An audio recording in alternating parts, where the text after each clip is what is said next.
Bronco fans and football fans everywhere. Welcome to the Broncos Buzz on the MHRT network. This is a show that is everything Broncos and brought to you with emotion, passion, honesty, and of course, my comments, Spence's comments, along with his daughter, JoJo, and your comments in the chat. We are Broncos Buzz. Thanks, guys, each and every one of you. Thanks, JoJo, for being on the introduction. Thank you so much. Really do appreciate you being here. You want to say something before we get started? Say thank you so much. Thank you so much. You're very welcome. All right, guys. I hope each and every one of you will have fun. I hope each and every one of you had a fantastic Christmas. I'm wearing this beanie not because our house is extremely cold, although it's raining. That has nothing to do with it. It has to do with the fact that this guy sitting right next to me sent this extremely very warm beanie to me for Christmas. So Spencer and Anna, thank you so much. I really do appreciate it. It's very, very welcome. It's very, very warm. And it is by far the warmest beanie that I do own. So with that being said, I got to take it off because I am burning up. But that is fantastic. Thanks once again, man. Really do appreciate it, man. Our pleasure, from our family to your family, for everything you've done for us and for the opportunities you've given me to be a part of this show and to be a part of the community. I really thank you so much. By the way, what's the new addition you got right there in front of your face? Yeah, a mic. I got a mic because everybody says they couldn't hear me. My background wasn't good sounding enough, so we just tested out, got some good clarity, and really enjoying this. And now everybody can hear me clearly. Everybody can hear you. Very good. Very good. All right, guys. I hope. Getting used to, hearing it through here and not hearing it through here and being able to communicate. What it does is it cuts out the outside sound so you can really focus on what you're hearing. The dynamics are a lot different. There are some controls. So we'll get into that. We don't have to do that on the show. No, it's okay. Yeah, no big deal. Anyways, I hope each and every one of you had a fantastic Christmas. I did. I had some family friends over on Christmas Eve. We had our son, daughter-in-law, grandkids on Christmas Day yesterday, and just an absolute overall great time. I didn't expect to be off work for 3 of the 4 days, but hey, it was a welcome time off. Spence, how did you spend your Christmas? Our Christmas was actually peaceful. Christmas Eve, we had a few guests come over. We get some of the most amazing tamales, homemade tamales from this place out here in Santa Clarita. We'll give them a promotion. It's called Tamales Unlimited in Canyon Country, California. Just amazing. That's our next sponsor, right? I wish. We need Kona first, but we'll go for them next. And then we just had a nice, peaceful Christmas. The kids opened all their gifts. They got some wonderful stuff from their grandma. Yes, grandma. Yes, mom. They did get their stuff, and they're really grateful. They've just been running this way, that way, that way. They're all the kids in the neighborhood, since it's been pouring rain, have been going from house to house to house. So instead of us being able to relax and enjoy, as I showed you the video last night, Bill, and watch that Broncos game, you got kids bouncing off the walls. And I know my parents are going, yeah, we remember what you and your sister did to us. So you know what? It just happens. Isn't it funny how when you have kids and your parents say, when you have kids, you're going to understand. You're like, yeah, whatever. Guess what? You understand. You understand. You want to know something? I do this to my dad and my mom. I go, did I do this when I was a kid? And they go, yeah.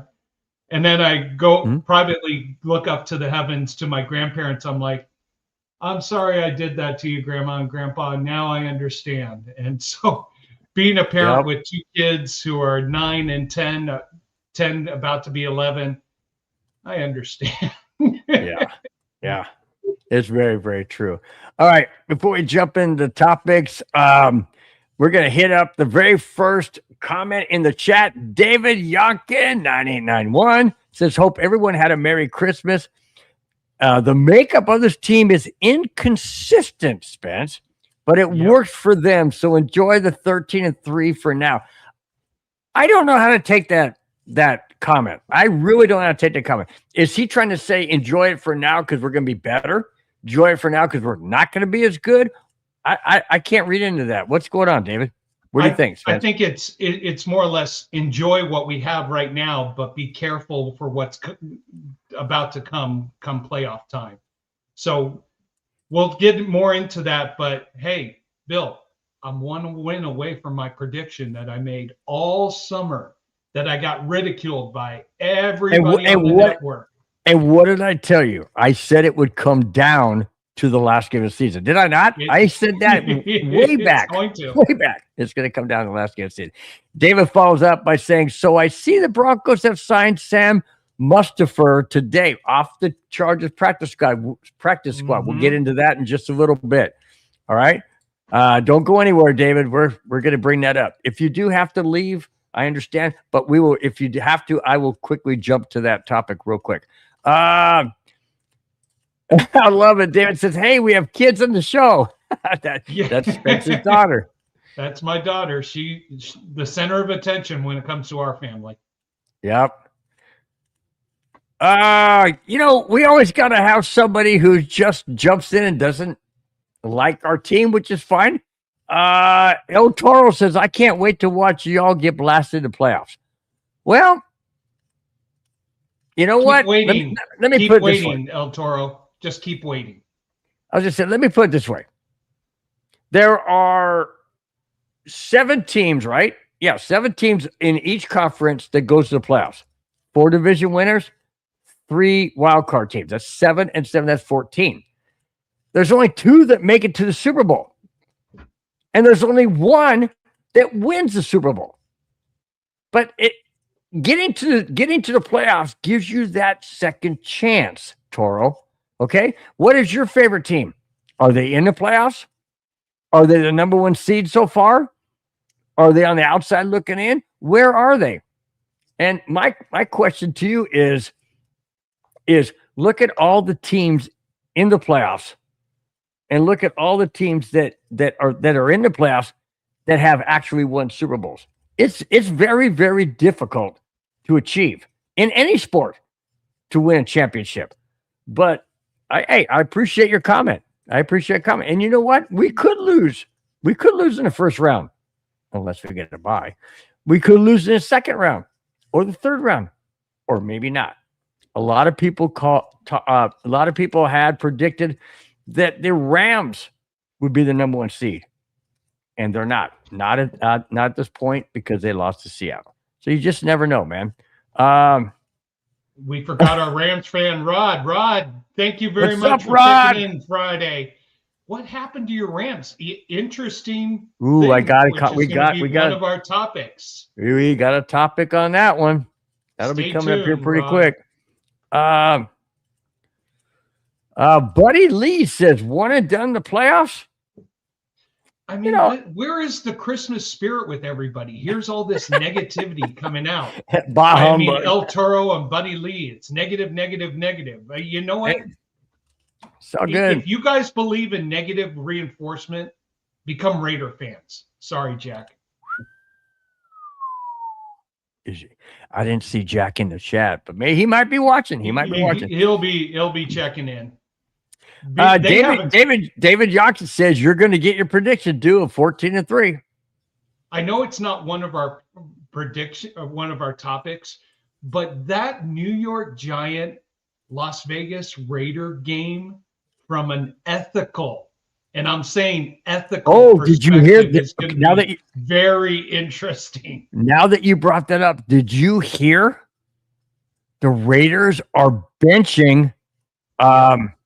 What's his face? Smith. No. Smith? No, they're benching. Crosby.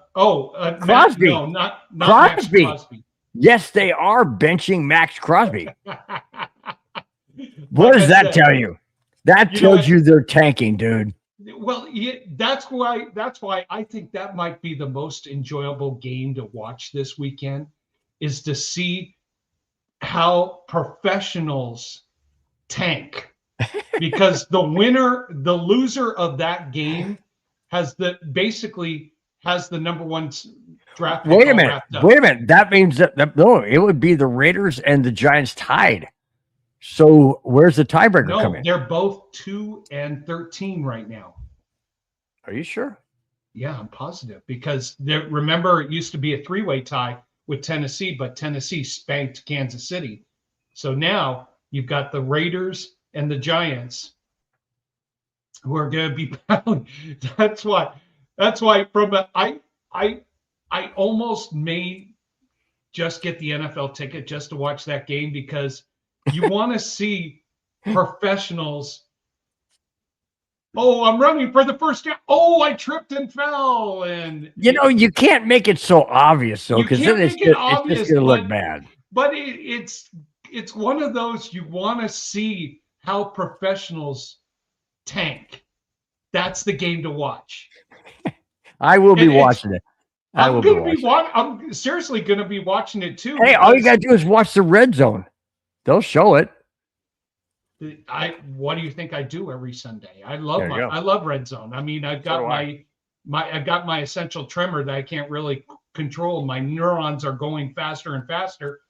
The beer is the only thing that slows me down. So, well, and Anna, your wife, and Anna. No, Anna speeds me up. I gotta go faster and faster and faster and faster and faster and faster. Oh yeah, like tonight when you're setting up your new microphone. Have you set that up yet? How come? You got 15 minutes. Let's go. It's like, wow.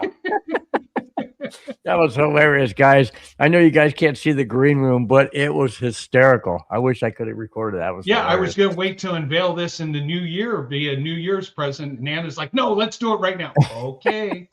She's the boss. I mean, guys, when you get one of these things, your power and control, bye-bye. Oh, that was so freaking funny, dude. Rudy Torres from Vegas. It's probably raining there too. At least it was the last several days. Says, yes, you did. Yes, I did. What? Says, hi. Yes, I did predict 14-3. Oh, he says, hi, Spencer. What happened to Smith? Or what he called you? Rudy and I are on a first name basis. So Rudy. Mr. Bill. Wow. He's showing respect. He's showing respect to the elder statesman of the show. He's older than both of us. On the show. Got it. The elder statesman of the show. Got it. Ty Eagles, obviously an Eagle fan, I would assume, says, hi, guys. Good luck, but you're looking at rough road ahead of you, but I do have faith in your coach. Well, I'll tell you what, we'll get into a coach's he's in the record books for accomplishing something that only one other coaches ever accomplished. So we'll get into that pretty soon. And Ty, you guys can help us out this weekend. Go to Buffalo and win. Don't think about anything else. Don't think about resting. Why Buffalo? Because it helps us. It should worst case scenario happen. Well, true. Yeah, we've won our game this week. Now we're scoreboard watching. Well, true, and we'll get that's a good topic too. Mega Sam Miller says Bill Parcells had boring teams in the playoffs with the Giants and won a couple of Super Bowls. That's true. But he had Phil Simms. He had boring from a perspective. It wasn't the run and gun that you saw from the Houston Oilers or all the flash. It was efficient. It was this is back in. Yeah, but Houston Oilers never went to Super Bowl. Yeah, but they weren't boring. They were run and gun. They were up and down the field, scoring tons of points. Bill Parcells was efficient. True. Get first downs, control the ball, control the clock, let the defense do all the tough work. And true. Hey, look at how many Super Bowls they won. Gotta hand it to him. He knew how to. And this is one of the topics we'll get into. You know, ball control does help win games. It doesn't do all the flash. It doesn't do all the flair. It doesn't do all the high scoring. It wins ball games. Well, if you remember, well, not us remember, because I wasn't watching football back before I was born, obviously. But when you go back and look at the highlights and the video of some of the early games, it was always running. It was Don Coryell of the team I can't stand, Wagoners. He's the one that orchestrated and really brought out the air attack. That's why they called him Air Coryell. And before that, it was a dominant running game. You know, you had Gale Sayers, and you had who's that Raider running back? Marcus Allen. But before him, it was what is his name? Can't remember his name. Then you had John Riggins of the Redskins. You wanted? How about the Detroit Lions? They were all Barry Sanders. Yep. Yeah. The Rams were all Eric Dickerson. Yep. Yes, football has evolved. Air Coryell, the Houston Oilers with their run and gun, everything evolved from there to what we have today. Yep. So there's two ways to look at it at football today. You could either outscore or you can out-control the game. One of those two will happen. Well, you need to outscore. In order to win, you need to outscore. I know what you mean. Are we talking 49-45 outscore, or are you talking control the ball, have three very long drives, and win a game 20-13? Yeah. Well, a la last night, 2013. Segue. Gave you a good segue there. Yeah, you did. We'll get to that right after this. Mad Max did play with the sore knee, and that's the reason why he's really benched, is because of his knee. He wants to play. He said that he is not. They asked him, are you going to go all out? And he said, that's all I know. I'm going to go all out. When I'm out on the field, I go all out. I play as hard as I possibly can. That's why they're benching him, because they don't want him to tear his knee more than it is. And he said he got mad. He walked out of practice today. And they asked him where he's going. He said, if I'm not playing, I'm out of here. See ya. And he left. He went home. I'm like, holy smokes, dude. But yeah, David Yonkin, you hit it. That is the modern NFL. We want the air game, not the running game. Yeah. So that is today's NFL, and that's what we have. And when you see a game like we had last night, where we were running the ball as much as we could to control the clock. Yeah, it's boring. Yeah, it doesn't have ratings. It wins ball games. Yeah, as long as you can get first downs and keep going. Yeah. Ty Eagle says he does like the Orange Crush. Is he talking about old school, or is he talking about the Orange Crush? Well, I wouldn't call him Orange Crush now, but hey, we got some great topics, guys. We got some great topics. You guys have always been, supportive in the chat. We could spend the entire show just going through the chat, which we love doing, and we will get to as many as we possibly can. Oh, there's Rudy saying hi, Stevie. Hi, Steve. Yo, Rudy, what's up? See, Rudy forgot. He forgot. You're really Steve. Whoa. David Young has talked to me when you've been married for 30 years, Kona. It feels like 30 years. I hope Anna can't hear you. Oh, you want to know something? She's a Latina, Bill. What do Latinas do best? I know. They hear everything. Oh, yeah. Everything. Yeah, I know. All right, let's get into the first topic. Before we do, one new person, there you go. 93 Navman, what is up? Nice. You don't know who 93 Navman is? Yeah, I do. Raider Shield. Yep. Yeah. Yep. Navman. We were just talking earlier. I am intrigued about the game you guys have this weekend, because it is going to be one of the ethical games of the year. It's going to be a must watch. It's really, much to watch because who's going to lay down the best from an acting perspective? I mean, you guys are online for the #1 overall pick. How are you going to lose the game? I mean, that's it. And we were just talking, Max Crosby's out. I appreciate the what's up, fellas.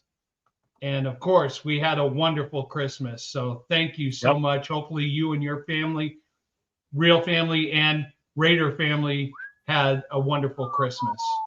Yeah, one shot, one 49ers? You Broncos 49ers Super Bowl. The 49ers do control their own destiny to win over the #1 seed. So do we. In the NFC. I know, but I'm just saying, so do we. It could be 1 against 1. It could be 1 against 1. And oh, Chewy! Chewy, what is up? What is up? Happy holidays, my friend. So Same Chewy, to you, buddy. Same to you. You just missed our discussion. And Bill and I had talked about this. The Giants Raiders game this weekend is probably the most ethical game of the year. Which team is going to tank the best to get that #1 overall pick? So I'm curious of your comments.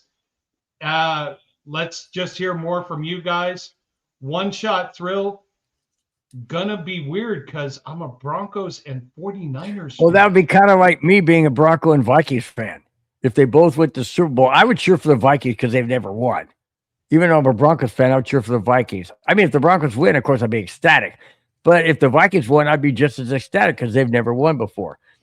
And check this out. Here we go. It would be really funny if Bo Nix made the Super Bowl before Josh Allen. It's been the Bills' year for a long time. That would be crazy. Yeah, you are. You know what, Mega? Very good. Very good comment there.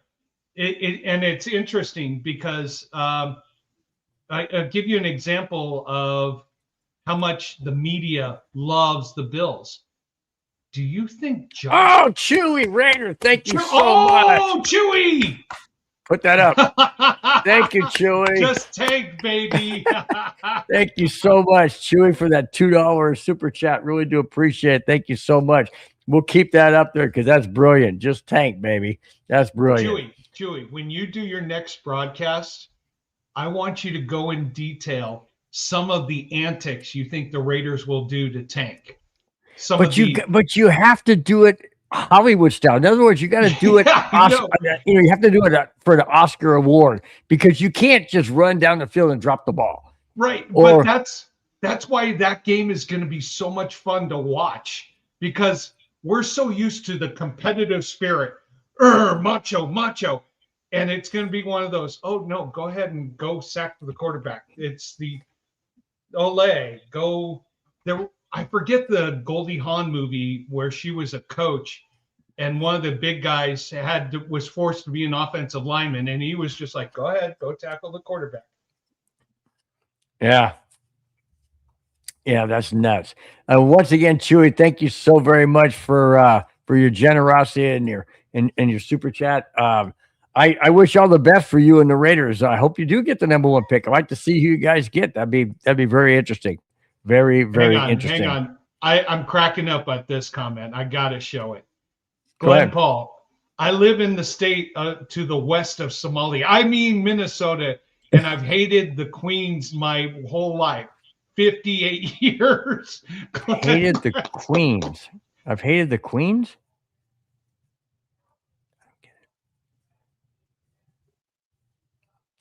The Queens.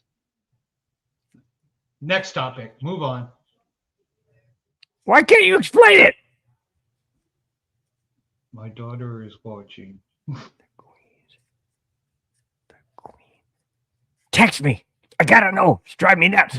I think he's referring to the Chiefs. Okay.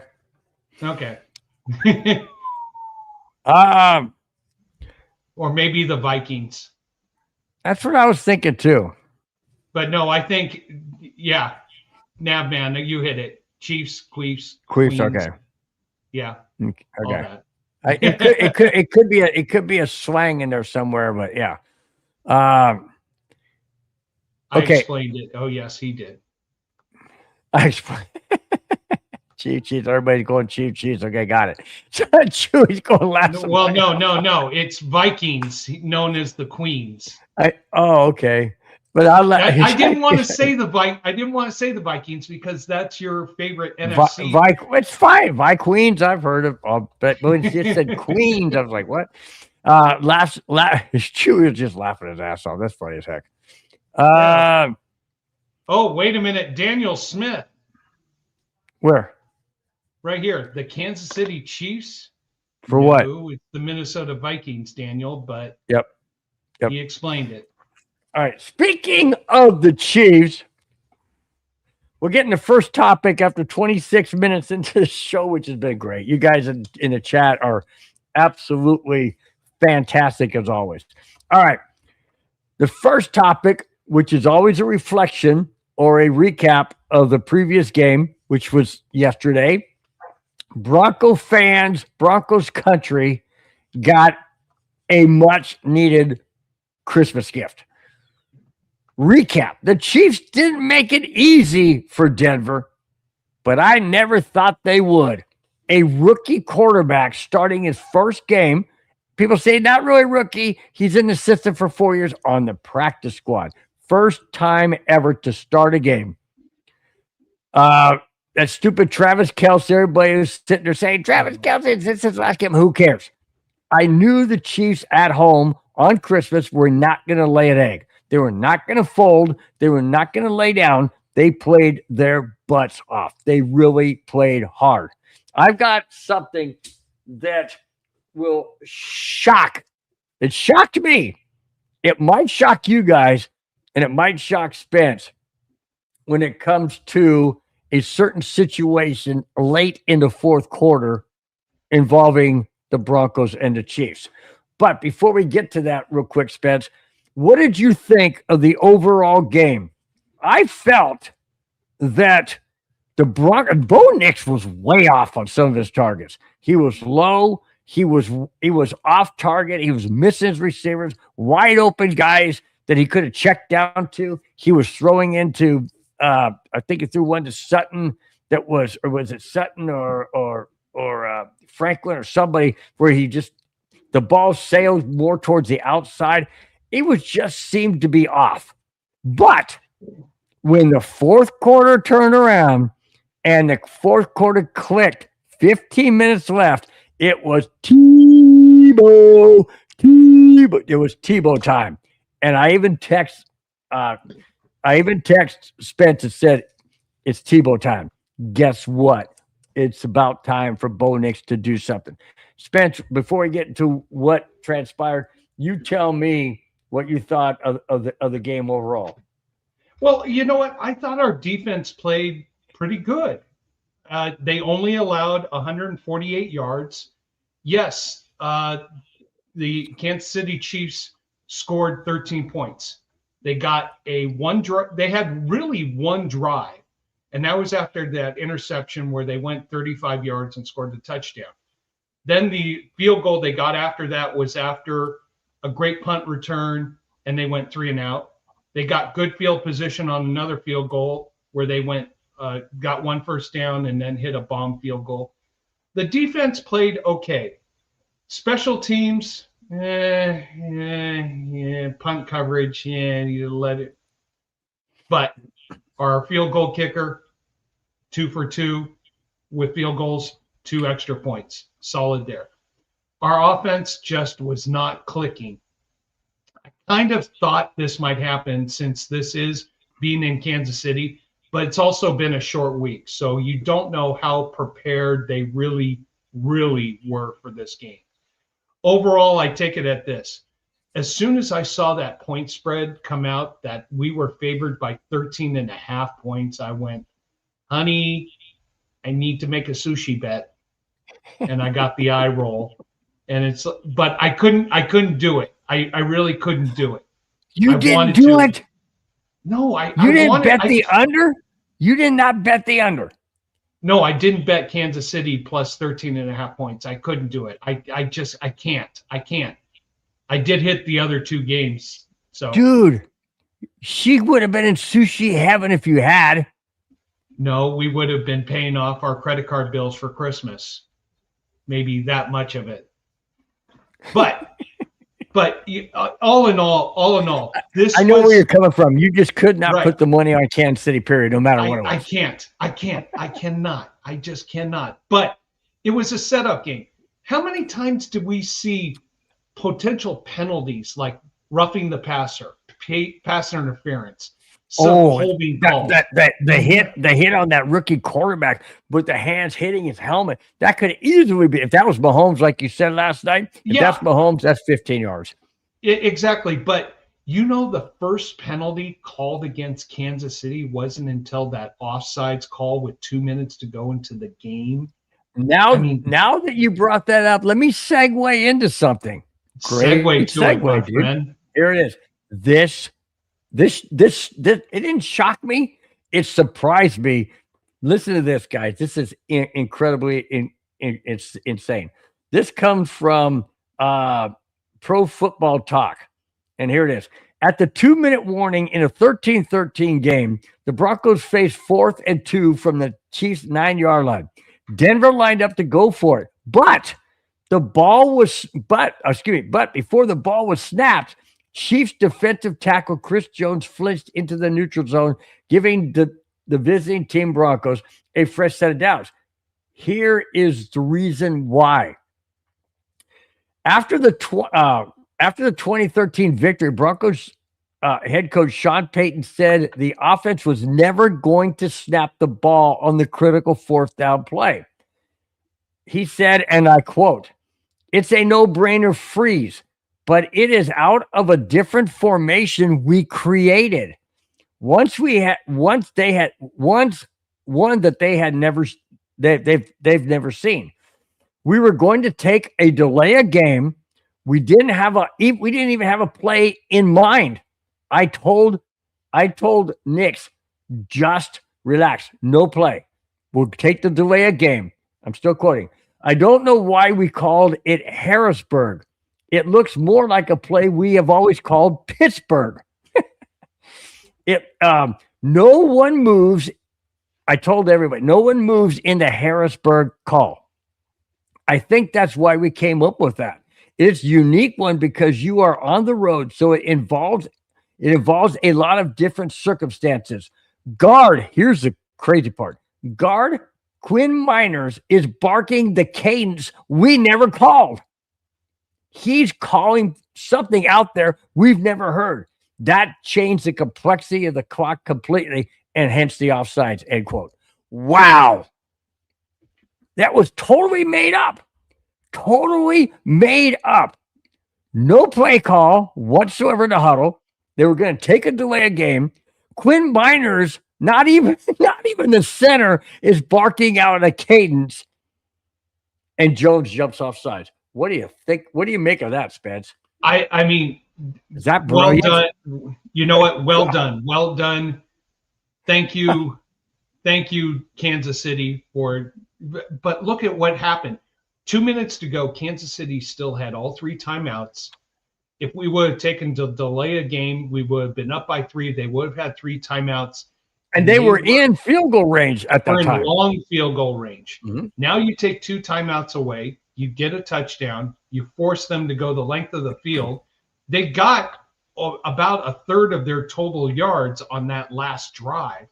Mm-hmm. So, you know what? As I said before, take the win.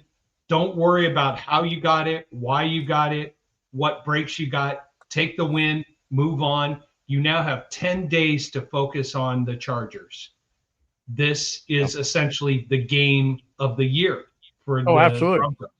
Well, sure. It's a game of the year for the entire AFC West, period. I mean, not Kansas City and Oakland. I mean, Vegas. But yeah, that was when I read that, I'm like, you talk about a brilliant move. He's saying, okay, let's see if we can get them off sides. Let's do something completely different. Let's line up in a lineup position they've never seen. Let's have Quinn Miners call out the cadence instead of the center. And let's see what happens. They had no play called. They were willing to take the field. And in fact, I even texted you and said, what are they doing going for fourth down? Take the freaking field goal. Don't blow this. This is when you know we've got karma. The last 3 games, we've kind of lost a little bit of our mojo. Defensively, since we came back from our week off, I mean, we've given up too many points. We've given up too many yards.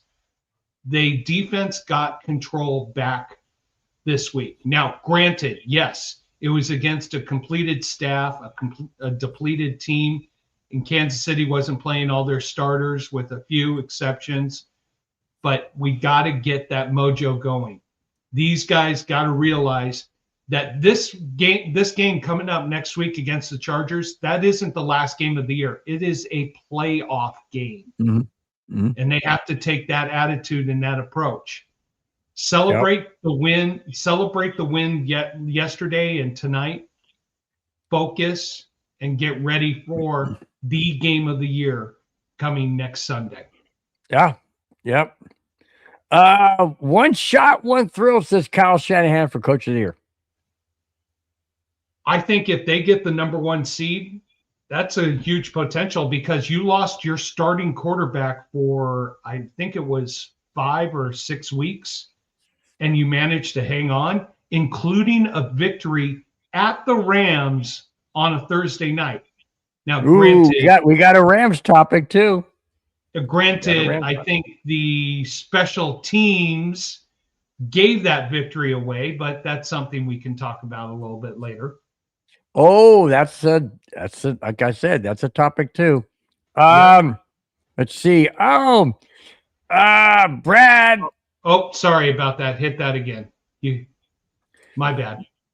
Brad says, good evening, my fellow Bronco fans. Hope you had a great Christmas. I really enjoyed my Christmas watching the Broncos sweep the Chiefs and hopefully the Texans. Yeah, baby. Hopefully the Texans beat the Wagoners to win the AFC West and propel us, hopefully, into beating them because they'll be depleted and they won't realize they can't win the West, and then we can hopefully advance throughout. I know a lot of guys. I know Mundungus doesn't want the Broncos to have a bye because he says, well, when we have the bye and then we played the Redskins, Commanders, we looked really horrible.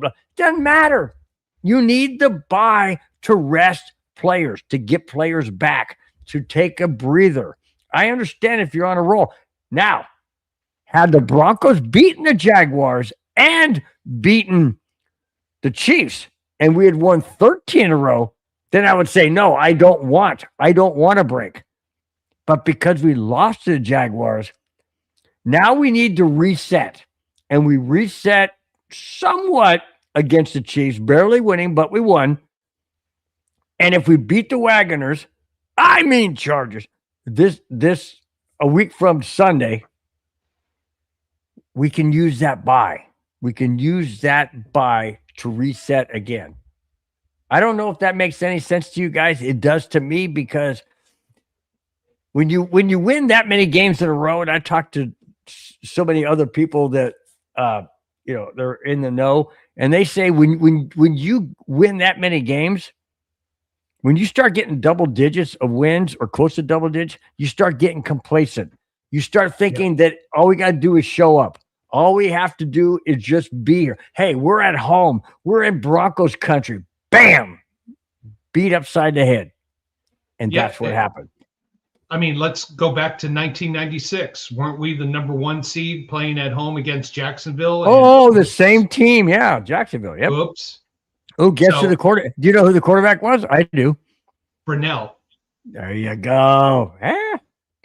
So, and it was that touchdown, and it was that touchdown late in the game, and Elway got so pissed off, took his helmet. Oh, speaking of Elway, have you guys watched Elway on Netflix, the documentary? Oh my gosh, dude, it is so powerful. If you are really true Broncos fan, I don't mean a guy who kind of likes the Broncos. Hey, if they're doing good, I mean a really true diehard Broncos fan, like I am, like Spence is. You gotta watch it. You have to watch it. Have you seen it, Spence? I haven't finished it yet because every time I start it, I get diverted. But dude, yeah, like I was gripping. I was going to watch it again last night, but all of a sudden we got diverted to having to watch Snoop Dogg's halftime show once again for the fifth time. No, I'm telling you guys, seriously, it is gripping. I don't want to spoil it, and so I'm not gonna say, but I'm just saying, all I'm gonna say is this. Watch the entire, it's an hour and a half. It's not that long. Hour and a half. John Elway says things in the documentary he's never said publicly any other time until the documentary. When it comes to the end, towards the end of the documentary, all I'm going to say is this: it's gripping. It is gripping, and it really is. Being a Denver Bronco diehard fan, I even told many Bronco fans, I said, I'm going to watch this again. I'm going to watch it again to really digest it, I guess is the best way to say it. Just really take it all in. It is fantastic. It's absolutely fantastic. It's worth watching. Even if you're not a Bronco fan, watch it for just the history of it. But as a true Broncos fan, the memories. That's all I can say. The memories. Amen. Well, absolutely. Let's get caught up in the chat here. John Ward said Wildcats. I'm not sure what that was referring to, but John, thank you for being part of the show. Daniel Smith, I'm not sure. Ben Johnson, Coach of the Year.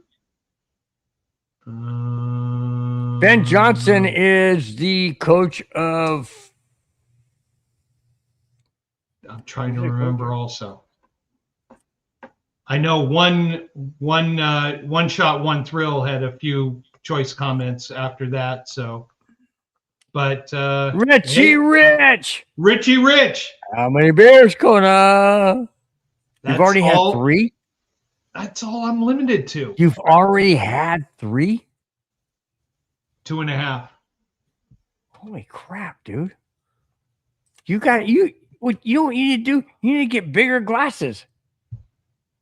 I can't get bigger Not glasses. Those kind of glasses. Oh, okay. I'm sorry. My beer goggles that I used to have got stomped on by the boss. Yeah. Oh, I like this one. Glenn Paul said, look at Minnesota against Detroit. They had 75 net yards up until that 65-yard run with 5 minutes left to win the game. Yeah. There you go. All it takes is one shot, man. One play. And you know what? Detroit is one of those teams. David Youngkin, have a good night. See you, bud. Have a good night. Love you, man. Be good.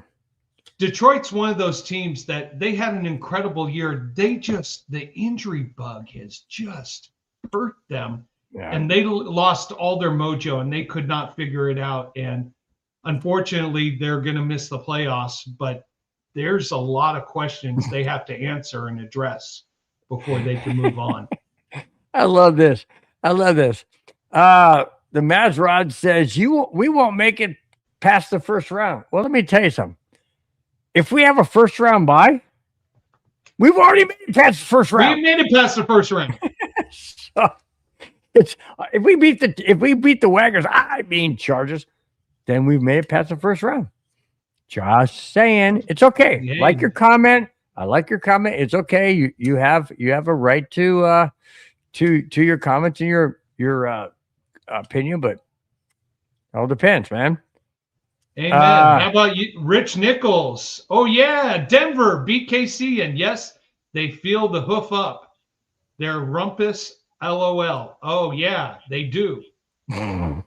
Okay. In other words, a swift kick in the backside of the Chiefs' keister is basically what he's saying. Yeah, that's what I appreciate. But hey, Rick, I appreciate you being part of the show. Thank you so much. That was a huge L for the Broncos last night? You mean they are cooked? You mean the L go for the Chiefs, you mean? That's what I'm thinking. Oh, by the way, a huge shout out. Somebody mentioned the Lions. Somebody mentioned the Vikings. Vikings, my favorite NFC team, kicked out the Detroit Lions out of the playoffs by beating them on Christmas Day. And the Broncos didn't kick out the Chiefs, but they kept the AFC West title in play as well as the number 1 overall seed in play. So, hats off to the Vikings. Hats off to the Broncos. Both Christmas Day gifts to this guy. So I love it. All right. And to my nephew, who's a big, huge Viking fan. And that goes out to you, Bobby, even though I don't see you in the chat.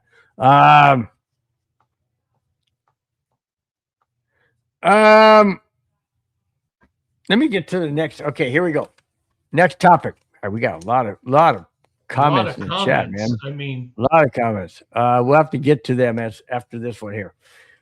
Here's the playoff picture because this is the title of the show. It's called "It's Sweep Season." I mean, we swept the Raiders, we swept the Chiefs. We didn't sweep the Chargers, but it's okay as long as we get one more win. But here's the playoff picture. Denver retains the top spot in the division as well as the number 1 spot and home field with their win on Christmas night against the Chiefs. Now, who do Broncos country cheer for this weekend? Here are the 3 top games I chose. I'll start from the bottom and work to the number 1 that I think. Jets over Patriots, Sunday. Kona, do the Jets have a chance over New England? Okay, I guess not. Then it was a really good thing the Broncos won. Absolutely. Because then we retain that top spot. The second one, Indy over Jacksonville. Oh, you know what? I say Indy. I want Indy over Jacksonville. I really want Indy over Jacksonville. But can Phillip Rivers mustered up enough karma to pull that off? I think it's going to be a tough task. I'm rooting for Phillip Rivers. I mean, making us old guys come looking good on the field. You know what? I'm realistically, if I'm a betting man, I don't see it, but I see it being a close battle. I'm not sure if that game's at Indy or Jacksonville. I think it's in Indy. I'm not sure. I thought it was in Indy. Let me quickly check. Could be in Jacksonville. No, I think I'm almost 95% sure. The Jets-Patriots game is in New York. I mean, the Jets are going to be tanking. They want to get a better draft pick. No, it's Jacksonville at Indy. It's the 10 a.m. West Coast game. And both those games, Indy, Jacksonville, Jets, Patriots, are Sunday. Here is the Saturday 1:30 game Pacific time. I want Houston over the LA Wagers. I mean Chargers. Because if that happens, we now have a 2-game lead over them. There's no way they can win the AFC West. And there's no way they can win the number 1 seed. So even if we lose that game, the Patriots would have to lose 1 game either to the Jets or the following week. Oh, wait a minute. No, I have to lose to the Jets. Yeah, Jets this Sunday or the following week, and we would claim home field. What? No, I was saying if the Chargers lose this weekend, the worst we have a 2-game case lead. Worst seeding we can get is the number 3 seed behind Jacksonville and behind. We can't. Yeah. No. Yeah. 1, 2, 3, and 4 are division winners. Right. We would, worst case scenario, we lose to the Chargers and Jacksonville. Oh, we still win the division. I see what you're saying. We win the division, but with the Chargers losing against Houston, we win the division, and the worst case scenario is we're the 3 seed. So I got it. Yeah, no, you're right. You're right. I got it. Richie Rich says, how did our wide receiver 1, Courtland Sutton, drop 2 catchable passes? Those passes were thrown hard. Even the announcer said that it was like a 95-mile-per-hour fastball on one of them that was right here. That went right through his hand. I mean, they even said he could have walked in the end zone, but it was like a bullet, dude. But yeah, if you're our number 1 wide receiver, you got to catch it. Rich, I know which 2 passes you're talking about. The one that was in the end zone, not before the end zone. In the end zone, he dropped, and there was another one where he was reaching out for a first down. He's got to make those catches. You want to know something, Rich? We could discuss for the entire show all the flaws from that game on Thursday. It was a short week. We got the win. Personally and mentally, I'm moving on, only because it's in Kansas City. And you think the NFL, even without Mahomes, is going to want their number 1 market team for the AFC to have the opportunity to win the game. So everything was going to be done, and every opportunity was given. Wink, wink, wink, wink. We don't know anything. But let's just say this. I had predicted we would lose that game. We win the game, move on. Let's focus on the Chargers. Yeah, but you also said we would beat the You also said we beat the Jaguars, so this is a flip. So you're still hey, I had a flip with Indy. I had a flip with Indy and Philadelphia too. Still, I predicted 14-3. I'm 1 game away. Yeah. I got something here. Glenn, I'm trying to figure out who the Wagons are playing. You said Chargers win tomorrow, beating Houston. Okay. Then the who? There's no NFL team called the Donkeys. He's trying to get under our skin, as usual. Ain't gonna work. It ain't gonna work because, like I said before, a donkey and a horse is not the same. A donkey is a crossbreed between a horse and a mule. So it's not a true horse. Bill, you're giving it energy. Don't move on to the next comment. It just doesn't make sense. Here we go. I got one. Winning by 7 in lucky fashion against a team that almost half of the starters injured, eliminated, nothing to play for has to be the most frauds thing ever. You want to know something, Dark Horse? We got the win. It doesn't matter if we won by 7 or we won by 17 or we won by 70.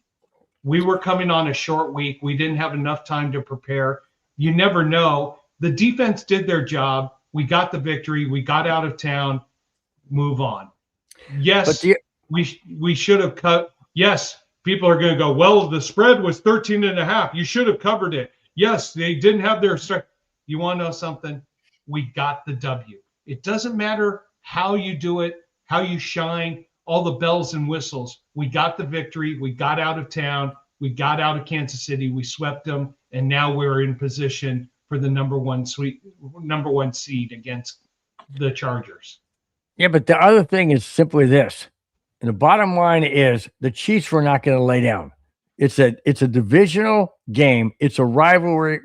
Yeah. The Chiefs are embarrassed, in my opinion, because they owned the AFC West for the last 9 years. They lost the fact to win the division. They lost the fact to be in the playoffs. They lost last year in the Super Bowl. They're pissed off. And they tried to stop the Broncos from having the leg up to win the division and to get the number 1 seed. That's the last thing they wanted them to do. And they couldn't stop us. And they tried anything and everything they possibly could. And they did a great job. I'm not going to disown that. I'm not going to discredit that. They did a great job. It was Sean Payton's move with 2 minutes left that changed the course of the game. And the fact that the Broncos were not facing Patrick Mahomes. I will give you that. If we were facing Patrick Mahomes, probably would be a whole different story. But then again, we would have had a different game plan, I would assume. Yeah. Victory lap. What's happening? Yo, fellas, what is up? What I love it, man. Mike DelFalco, did we recognize him as being a member? He's a member. Mike DelFalco. Oh, Mike, welcome. Great for you to be a member. Everyone has to stay positive, and the Broncos will win, Bill. Okay. Yeah, well, you want to know something? Hey, Mike, when Bill has his meltdowns, things start turning around. Even on the text thread with him last night, he started having his meltdown. What happened when we were down? What happened? We started turning things around. So I changed the jersey I was wearing. I know, but you want Bill to have that meltdown because it means he's panicking and the chart. Oh Whoa! The Broncos start getting their momentum and start getting their mojo and start going forward. Guys, I'm sorry, but I need to ban Spence for 2-minute timeout because he mentioned the C word as being my favorite team. That's just not right. So he is banned for the next 2 minutes. All right, maybe not. All right, maybe not. Hey, slip of the tongue. Yeah, I hope. Yeah. We know it's your ulterior motive team. Come on now. Whatever. Let's see. Okay, Rams. Speaking of the Rams earlier. Oh, yes. After the LA Rams lost to Seattle Seahawks a week ago yesterday, special teams coach Chase Blackburn has been shown the door. What? Head coach Sean McVay has identified special teams as a weakness as the season nears the playoffs. Blackburn was replaced by special teams assistant coach Ben Kotswick.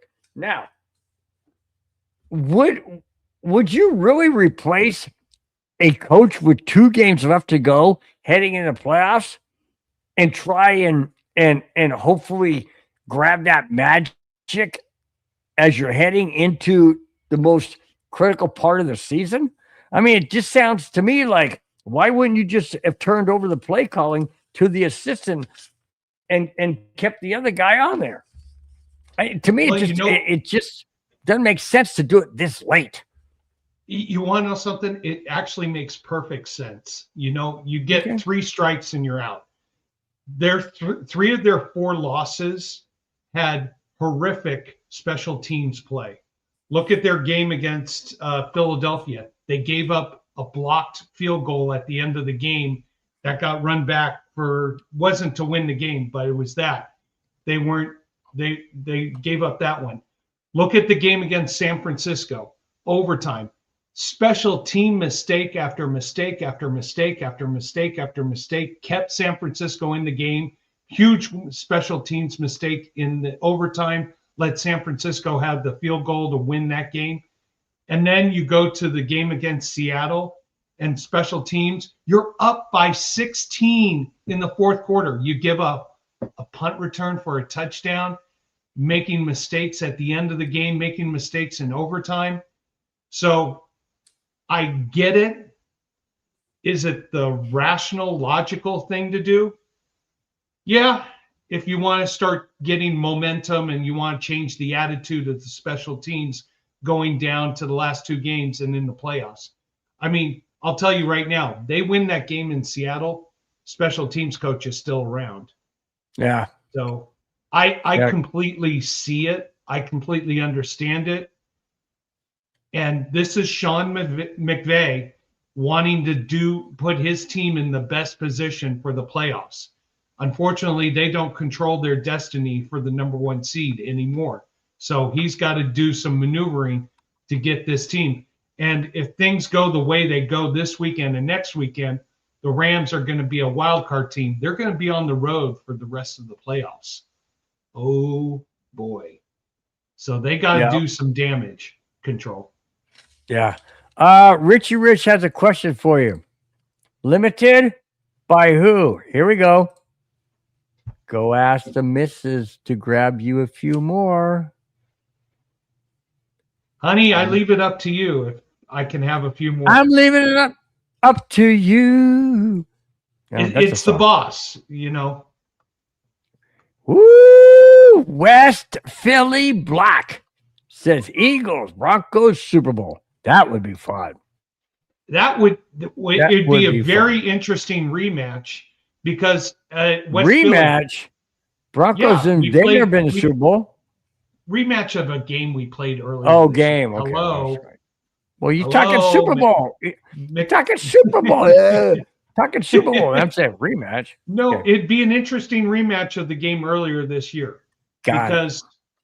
Because both of the teams have gone on separate momentum paths since then. You know what? I want to read this because I do appreciate it, not because the Broncos won, but because this is how a really true fan looks at games or should look at games.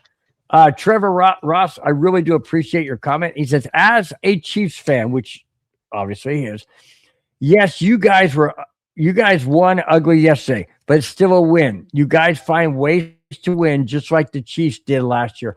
Agreed. And that's what real true fans say. They say it from the heart. They don't make excuses for, well, you guys, the referee did it. No, you look at the game and you say, hey, as a fan, we cannot control the outcome.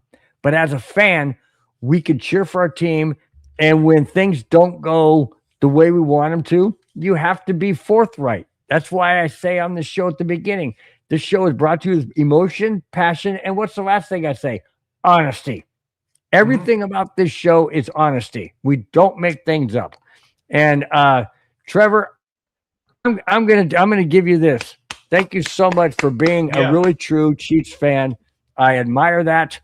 No excuses. You guys, I mean, you owned the AFC West for 9 years.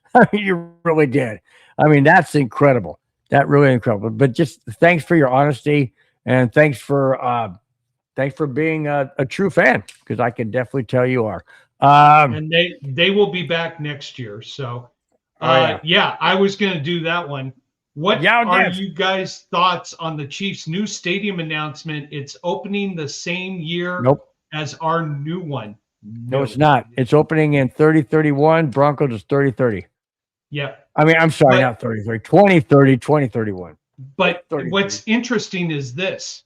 They're going from the Missouri side to the they're going from the Kansas side. Or is it the other way around? Other way, they're going from the Missouri side to the Kansas side. I thought it was Kansas to Missouri. No. Missouri to Kansas? Okay, whatever. But you're right. They're switching states. I mean, it's right there on the border. I mean, it's not that. It's crazy. It's not that, but it's huge tax implications for both states. But here's the other thing. They're going to a dome. Mm-hmm. So is Denver. So did Minnesota. Roof. Right. So did Denver. I'm sorry, excuse me. So did Minnesota when they built their stadium. Well, you know why. A dome is in LA. Come on. You really need a dome in LA? You don't need a dome in LA. But they made one. They made it. You don't need a dome in Vegas. Because you want to host a Super Bowl. You want to be the city. Everybody wants to host a Super Bowl because of the monstrous financial implications that happens with hosting a Super Bowl. And it's funny. We did a show earlier this year where we went all through all the obstacles and all the perks you had to have. Like you had to have bowling alley, you had to have golf courses, you had to have restaurants, you had to have sports bars, you had to have all this and all that. They're starting to realize the significant financial implications. I mean, we're not just talking millions, we're talking tens to hundreds of millions of dollars infused into the city that hosts a Super Bowl. That's monstrous. Mm-hmm. I know. And I've said all along, the Broncos, in order to host a Super Bowl, they need to have a dome. But what blew me away is there was a Super Bowl. Every Bronco fan will remember this. Broncos, Seahawks in New Jersey. No dome, cold weather. The NFL was adamant about saying, we are not hosting a Super Bowl in a cold area where there's no dome. Oh, wait a minute. Let's do 48 in New Jersey. That was a joke. That was an absolute pathetic joke. But it served a purpose. It served a purpose to promote what they really want to see out of a Super Bowl. And so what have we seen since then? We have seen the Rams Stadium. We have seen what Broncos are going to do, what Casey is going to do. We're going to see the implications. Minnesota had a Super Bowl. They have a dome. You're right. Yeah. So, okay. Conduit. What? Oh, yeah. The Giants are going to win the Super Bowl. The Super Bowl of worst record. Not sure what you're talking about, but thank you for being a part of the show. We appreciate it. San Francisco Giants baseball. You got the wrong place. Oh, baseball's the Super Bowl? No. Got the wrong sport. Thank you, Victory Lap. I'm always on a good one, especially when the boss is in a good mood. Love you, got honey. One? Did you get one? Of course I didn't. Oh. I got a body armor instead. I could say something, but I'll just let it go. Let's see. I didn't really know where I was going with that anyways. All right. Let's get into some accolades that Bronco players have achieved. Oh, yes. Talanoa Hufanga became just the second in Broncos history with 100 tackles, 10 passes defended, and 2 sacks in a single season. I tried to look up who he tied, and I couldn't find it. They said it was predated prior to, it had to go way back to the early existence of the Broncos in 1960. So I couldn't find it, but 100, what was that again? 100 tackles, 10 passes defended, and 2 sacks in a single season, and he's a safety. Yep. That is incredible. That is incredible. And that's not, no, that has nothing to do with him prior to the Broncos. That's a Bronco from this season only. What he has accomplished this season only. That is absolutely remarkable. Before I get to everyone's favorite, before I get to the last 2 topics, I have 2 surprise topics that I didn't. Nice. I did not let Spence know. Listen to this. Speaking of accolades, here it is. Cortland, this is from Zach Stevens of DNVR. Cortland Sutton's 3 1,000-yard receiving seasons is tied for the 4th most in Broncos history. Sutton only trails. You want to take a guess who the number 1 person is that he trails? Rod in Smith. Broncos history. Bingo. Rod Smith did it 8 times. Who's number 2? Anybody in the chat want to take a guess who's number 2? Don't look at your phones, please. Oh my God! I want to say the guy from the '60s and early '70s? Nope. Thomas. Which Demarius Thomas? Bingo. He did it 5 times. Now, nobody's going to get the third, the one he's tied with. But go ahead and try it. It's old school. Old school. Yeah. No, I was trying to remember the guy from the late 60s, early 70s who was piling up all those yards. I forgot his name. Lionel Taylor. Yeah, that's it. Lionel Taylor had 4. Cortland Sutton ties him for 3 1,000-yard receiving seasons, is tied for 4th in Broncos history. Is that amazing? I mean, Cortland Sutton doesn't get the accolades that he should, but to be in that company of Rod Smith, Demarius, think about this real quick. Wait a minute, hang on a second. Let me back up. Think about this. Rod Smith played a lot of years. Lionel Taylor played a lot of years. Demarius Thomas, his life was cut short. He didn't play that many years in comparison to Rod Smith. And to do what he did 5 times, of course, he had one of the greatest quarterbacks of all time. He had Peyton Manning. But still, I mean, for Cortland Sutton to do that 4 straight years, that's impressive. That's impressive. Well, no, and this is why we paid him. He has the consistency. He doesn't have the huge flair of I'm number one like we saw with DK Metcalf of the Pittsburgh Steelers, who I hope is thrown out of football for throwing that punch at a fan in Detroit. I do too. I was going to bring that in as the Jackass of the Week, but then there was a little bit of controversy in details, and I thought, you know what, I'm not going to. Yeah, exactly. But our Cortland show Sutton is not doing with the flair of I'm the number one man. Throw to me. Throw a temper tantrum when you don't throw to me.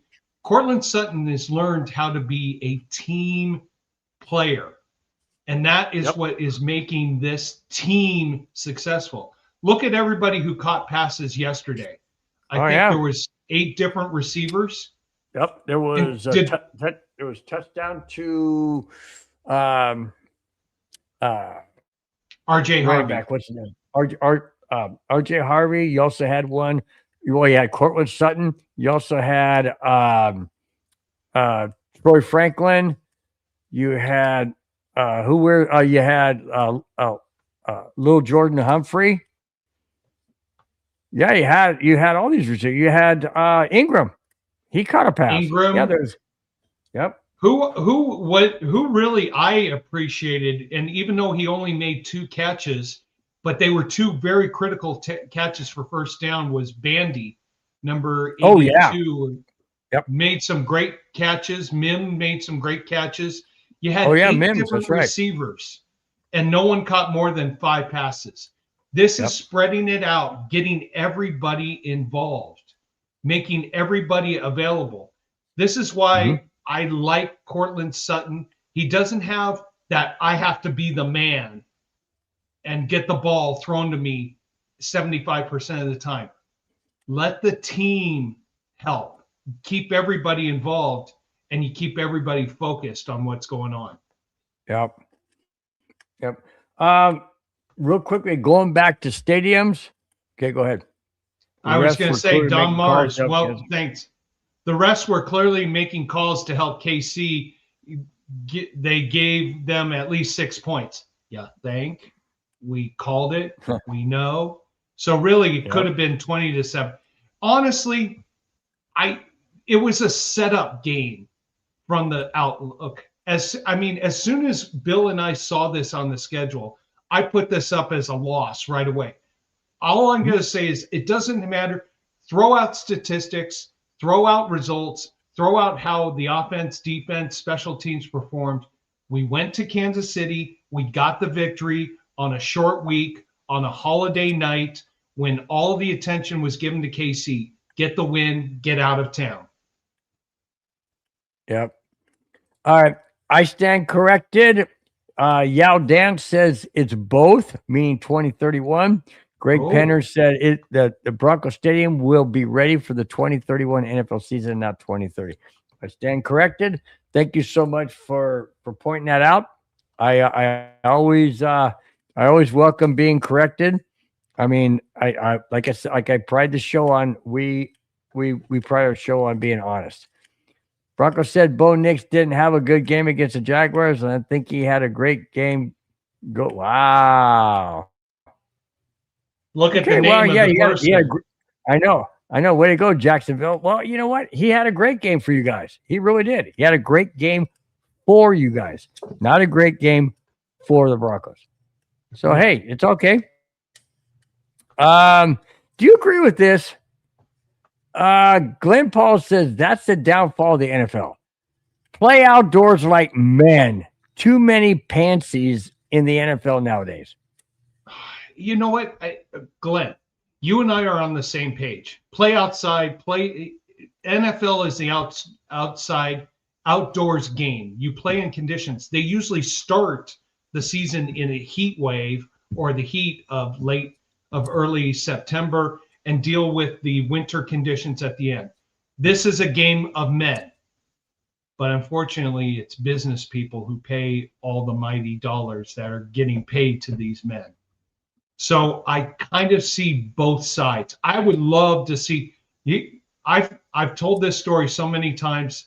I've been to the Mile High Stadium in the middle of a blizzard and had the best time of my life at any football game. Play games outdoors. You know who has an amazing stadium that I would love to go see? Love to go to a Packers game. You're probably going to say Green Bay. Yeah, they're not getting a dome stadium anytime soon. That is the natural habitat of them. Vince Lombardi would come out of his grave and rip off his name off the Super Bowl trophy if that were to happen. Yeah, amen to that. But you know, let me do the flip side. Okay, let's say you're going to a Super Bowl game. You want to have a really good time. You spend all this money traveling, everything. It's blistery outside, and then you can enjoy the game going inside, and everything's controlled and whatnot. Isn't that like your house? You don't you have a roof on your house, don't you? I mean, don't you want to be warm inside? You're outside. And it's blistery. You come in from the cold and the snow or whatever, and you come inside and you're like, this is comfortable. I enjoy this, and you relax.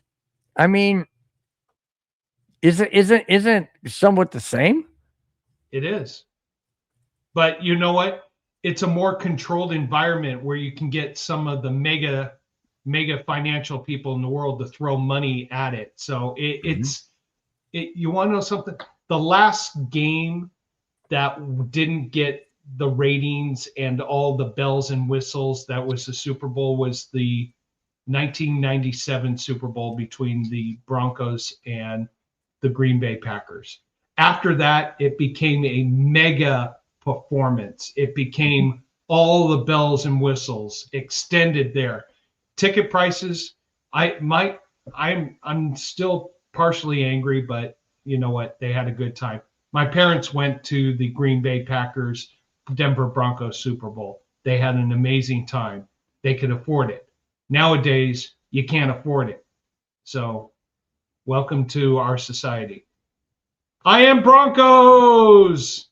Bronco Bill, you're going to find the Super Bowl entry form from the NFC is going to come from the West Division. I agree. I think one of those three teams from the NFC West is going to be making the Super Bowl. I don't see Green Bay. I don't see Philly. Sorry, Philly fan. I don't see anybody from the South. Those three teams from the West have been dominant this year, and I think one of those three teams are going to make the field, are going to make the Super Bowl.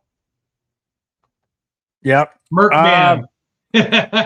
Merkman, this is great. KC and the refs, LOL. Y'all about lost to backups and Chris Oladokin. You know what we did? We won the game. We had a short week. We had unknowns. That's the thing about playing against backups, rookies, or people who have never played. You have an unknown factor. You don't know what is going to happen. Anything is possible. And you know what? Chris Odokin led him on 3 drives that got 13 points. Good for him. We came out of the game with a W with everything working against us. So, Merkman, complain all you want. We got the W. We're moving on. You forgot Clayton. I was about ready to just hit that. Clayton Ron said, hey, guys. Hey, what's up? He says, smash that like button and share, guys. Absolutely. Follows that up by saying, Merry Christmas, guys. Thank you so much. Hope you had a wonderful Merry Christmas yourself. Clayton Huron said, sweet, baby. I called it in the beginning. That's what Clayton said. He said he called it Bo Nix time, baby. Yep. Joshua, y'all ready to get exposed in the playoffs? Well, sure. Let's get exposed. Yeah. Let's get exposed. Let's see if we are. We'll take our shirts off and we'll play in cold weather in Denver, where everybody has to come and beat us in cold Denver in January. But I appreciate you being part of the show. So thank you, Joshua. SoCal Slime says, congrats on the Broncos country for being the second team to sweep both KC and Las Vegas. meaning obviously he's a Chargers fan. But hey, that's good, man. Just hope you don't sweep us. Well, it's going to be interesting from a Chargers perspective. If they win this weekend, it's all guns blazing. If they lose to Houston, do they put everybody on the field and do a competitive game against us, knowing that they're already in the playoffs? I think they do, because they don't want us to have a home field. They don't want us to have a bye. That's what I'm thinking. All right. Sam, you will get obliterated in the playoffs. It may be the second, third round, but it's coming. The following individuals did not play yesterday. Well, you know what, Sam? We made the playoffs. Who's your team, by the way?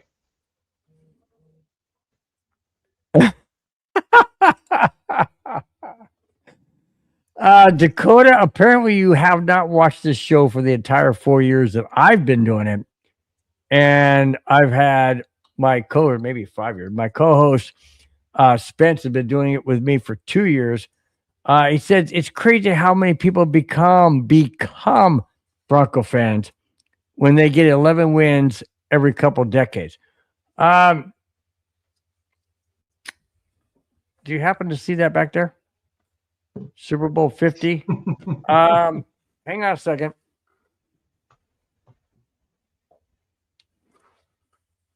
Yep, and see how many replica championship rings I have.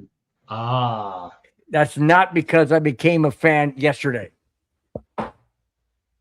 That's because, and now I'm going to get a little angry. That's because I've been a fan since 1976. Okay? So to sit there and say how many Bronco fans become Bronco fans when they win 11 games, not this guy. I sat there and watched the entire Super Bowl of every Super Bowl game the Broncos have been, including the 42-10 loss to the Washington Redskins. And I do say Redskins because that's what they were. At the time. At the time in San Diego, which I crashed the ESPN party. But I'm not even going to tell you that story because you're probably going to think I make it up. And which I didn't. And I sat through the entire 55-10 beatdown of the 49ers. Okay? So to sit there and say that it's amazing how people become Bronco fans after we've won 11 games, I'm here to tell you that doesn't come from this guy, and it doesn't come from that guy. Enough said. Bye-bye. Oops. Bye-bye. All right. And Corn, Broncos Rams Super Bowl. I still think it's a realistic possibility. So, Wally, Cowboys are better. Remind me again the Cowboys record. Oh, I think it's 7-8-1. And we're 13-3. By the way, remind me again, Wally, what was the final score when the Cowboys came to Denver earlier this year? Don't think it was close. But thank you for being a part of the show. Absolutely. All right. Do I have one more? Yes, I have one more. Oh, hang on.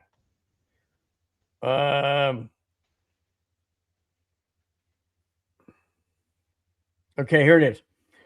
This is the third extra topic that this is good. Sean Payton. Here it is. This is after last night. With last night's closer of the Broncos' victory over the Chiefs, Denver's first at Arrowhead Stadium in a decade, Broncos coach Sean Payton joined Bill Belichick as the only two coaches with at least 5 seasons of 13 or more wins. Oh my gosh.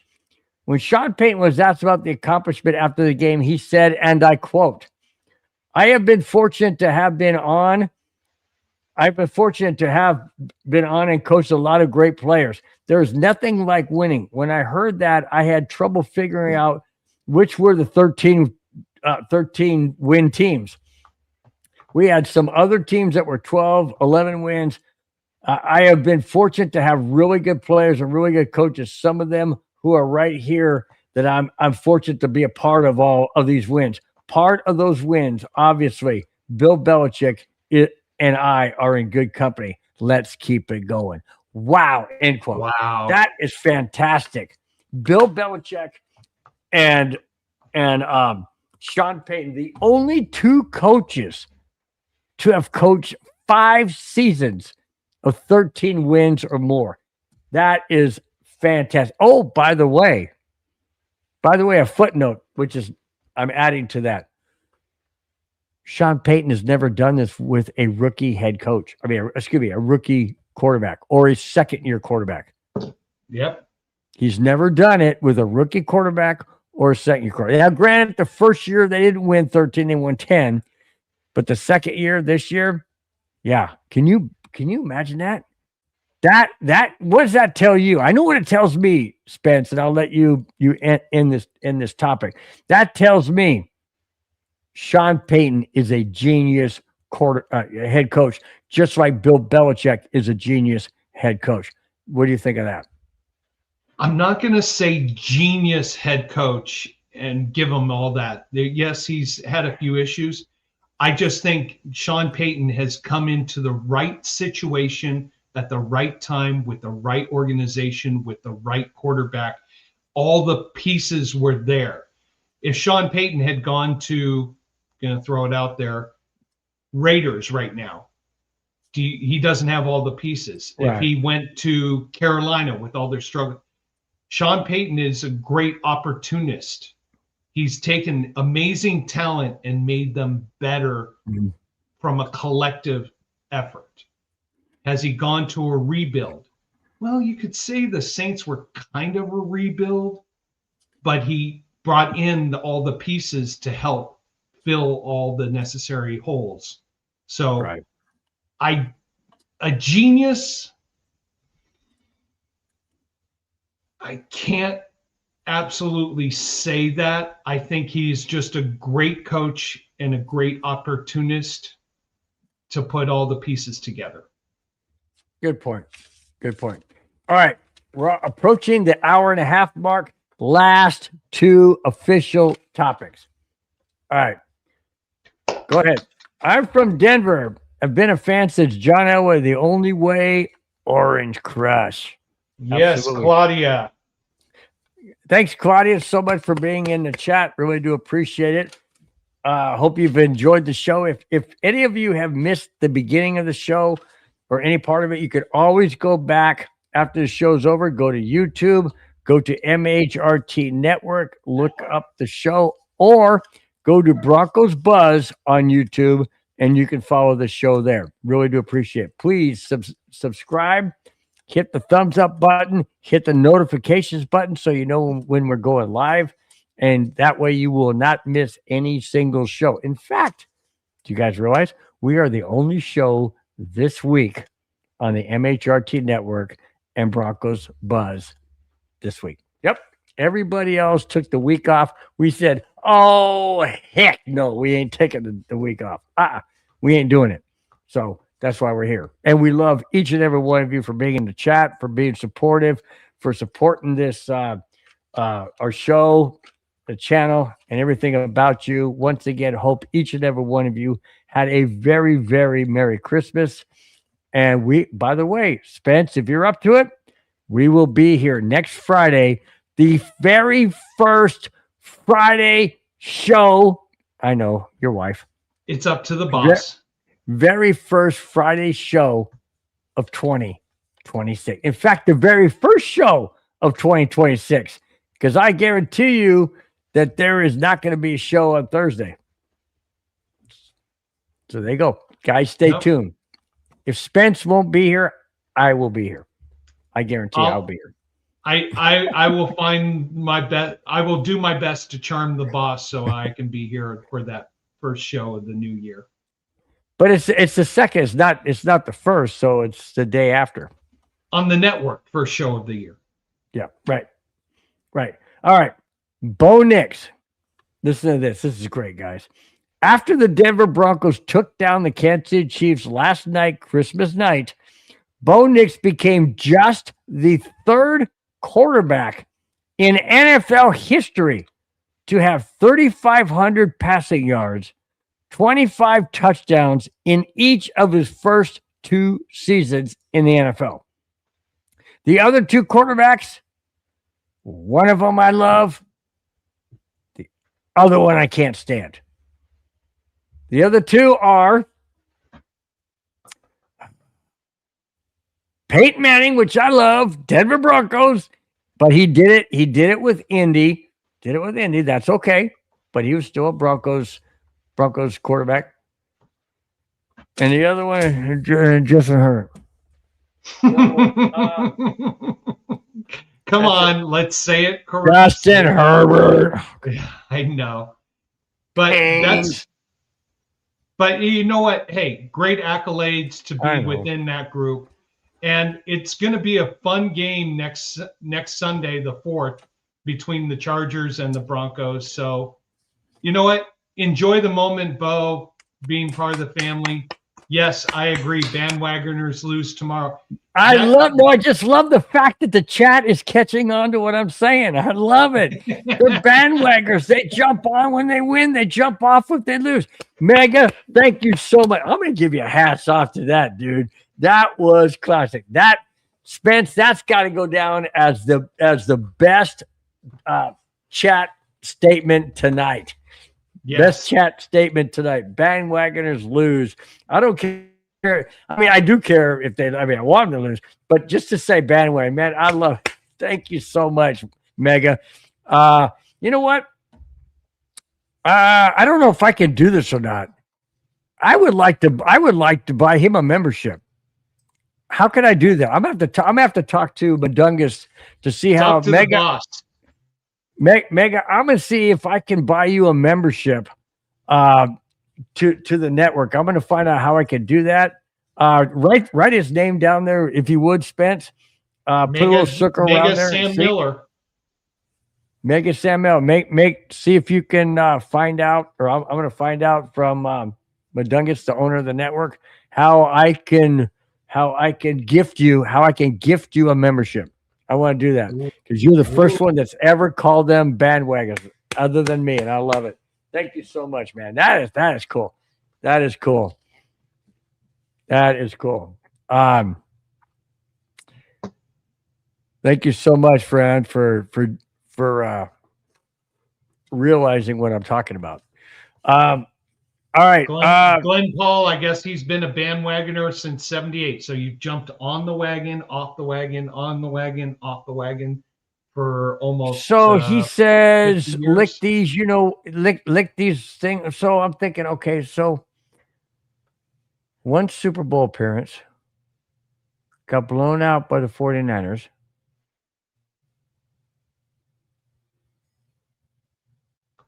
And we're supposed to lick his you know what? Yep, exactly. Okay. Well, I'm just saying. I mean, sure, we went to 7 Super Bowls. We won 3. We actually went to 5. Say, hang on a second. We went to 77, 86, 87, 89, 97, 98, 2015. We've been to 7. Take that, buddy. We've been to 7 and we won 3. And you want us to lick what? Well, amen. Hey, Mega Sampler, he's 210 yards away. He's at 3790 right now. So I hope he gets 4,000. That means he'll have a great 3790 has to have 210. By the way, Bill, it's 8 Super Bowls. We went to back-to-back Super Bowls in 15 and That's 16. what I said. No, you didn't include. No, 77, 86, 87, 89, 97, 98. Oh, I forgot about the Seattle one, 48 and 50. That's right. 8. That's Mega right, Sampler, 8. you Nice, now got to upgrade Mega. his membership. Nice, Mega. Way to go, dude. See, that's why I love the chat. They keep us honest. I forgot about Seattle. Well, I tried to forget about that Seattle Super Bowl. I know. I tried to I think forget. we all forgot that one. Okay, let me ask you a question real quick. Now we're talking Super Bowl before we get to the last topic. Was Super Bowl lost to the 49ers 55-10, or the Super Bowl we lost to the Seattle Seahawks 42-3, I think it was, the 42-7. Which one was worse, in your opinion? Which one hurt Seattle, the most? because Seattle Really? hurt because we had so Really? much more promise than that game. Going against the 49ers, I knew that they were such a dominant Yeah, but team. it was John Elway, and he had never won the Super Bowl, and everybody was saying, is this the year? And he had won 4. I know, but the 49ers were such a machine at that time. Montana, Rice, what was the other one? Montana, Roger Craig. Yep. I mean, we can go on and on. I think what Dwight was Clark. more frustrating going against Seattle, we knew we had an awesome team. We had. I agree with Duran. 55-10 was more heartbreaking than the Seattle, because, in my opinion, because it was Elway had been there so many times. It was so opportunistic, and we just do you realize we kept losing worse every year we went? We lost to in 77, it was Craig Morton wearing number 7. We lost to the Cowboys, I want to say 23-10, 26-10. Every time we had 10, scared the crap out of me. We were ahead 10-0 against the Giants, and we lost. We were ahead 10-0 against the Redskins, and we lost. We were ahead 10-0 against 49ers, and we lost. When we got ahead 10-0 against Carolina Panthers in Super Bowl 50, my butt cheeks were like this. Whoa, okay. What? Don't need that one. Don't need what? I don't need to know about your butt cheeks. I'm just saying, I was nervous, dude. I was like, oh no, here we go with number 10 again. That's not good.